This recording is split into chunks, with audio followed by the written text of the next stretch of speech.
Hi everyone, welcome to the lecture on symbols, imagery, and metaphor in literature.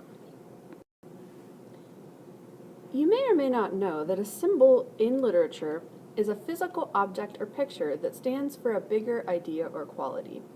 So when we look at something like a heart, it's not just a heart. It represents love and relationships. The American flag represents independence and freedom, and those golden arches represent the kind of greasy, awesome American food that we just can't get enough of. The important thing to remember about a symbol is that it's an object in a story that stands for an idea or quality, not necessarily another object. As you get more comfortable understanding symbols in literature, you can move from a level 2 student to a level 4 student. At level 2, the teacher identifies the symbol and helps you figure out what it means. At level 3, the teacher identifies a symbol and you figure out what it means. And at level 4, you can identify symbols and you can figure out what they mean. So as you get more comfortable looking at symbols, you can become more, your analysis becomes more deep and complex, and your thinking becomes more independent.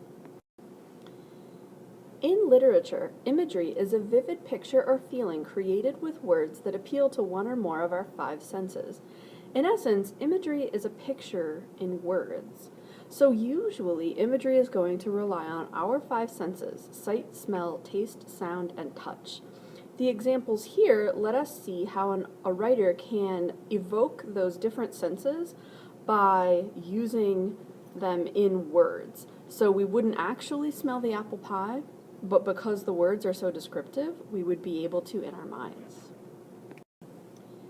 In Shakespeare's play Hamlet, the character Ophelia dies, and Queen Gertrude lets her brother Laertes know that his sister was drowned. Queen Gertrude goes on to describe the place where she drowned, where there is a willow grows aslant a brook that shows his hoar leaves in the glassy stream. There with fantastic garlands did she come, of crowflowers, nettles, daisies, and long purples. She goes on to paint a beautiful picture of how Ophelia went to the stream and she was overcome by madness.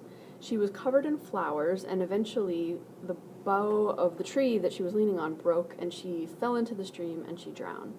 This is terrible for Laertes. He's absolutely saddened, but it inspired one of the greatest paintings ever. Everett Millais literally took the words that Shakespeare gave us for the death of Ophelia in Hamlet, and he put it into a painting that you may have seen before. Many other artists have continued to show different depictions of Ophelia dying in the stream. And this is just my way of kind of making you understand that the images that the writer is creating in your brain can become works of art. The words are actually paintings for you in your mind to help you get a sense of a scene, a character, and how it feels or smells or looks. So it's up to you to begin to paint that picture in your mind when you're reading those kind of descriptions in a story.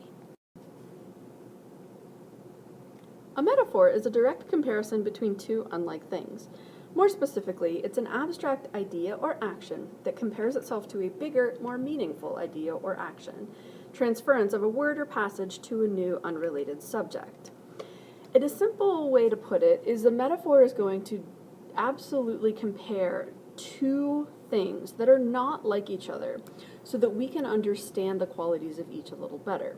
In our cartoon, the metaphor says, "You're a weasel." We know that the other guy isn't a weasel, but that's a metaphor comparing him and his behavior to a weasel and the behavior of a weasel. The simile is a type of metaphor where it's actually an indirect comparison between two unlike things. Similes use the word like or as. So whereas the metaphor isn't going to indirectly compare, it will directly compare two things, a simile would say, well, I'm kind of like a weasel. In our first example of metaphor, Stephen Crane writes, "The greater part of the untested men appeared quiet and absorbed. They were going to look at the war, the red animal, the blood-swollen god." Here we have a metaphor that compares war to a red animal or a blood-swollen god. Now we know that war isn't an animal or a god, but by comparing war to those two things, we get a more vivid picture of the characteristics of the war, which must have been pretty bloody and awful. Shakespeare writes, "All the world's a stage, and all the men and women merely players. They have their exits and their entrances, and one man in his time plays many parts, his acts being 7 ages." Shakespeare is actually comparing people's lives to the stage and to actors on a stage. So if the entire world is a stage and everybody just has to go on the stage and play their parts, he's kind of making a direct comparison between life and theater. So these are 2 examples of metaphor in literature, but metaphors are everywhere, and sometimes they're really difficult to figure out, and sometimes they're more obvious. Outside of literature, you can think about any time you compare something to something else by giving it its qualities. So life is an adventure, life is a love, life is a tragedy, life is a struggle, and life is a promise. Life is being compared to all these different things, and while it's not exactly each of those things, we can understand life a little bit better by looking at the metaphor. So, metaphors be with you. Good luck with imagery, metaphors, and symbol, and feel free to rewatch the lecture at any point if you missed anything.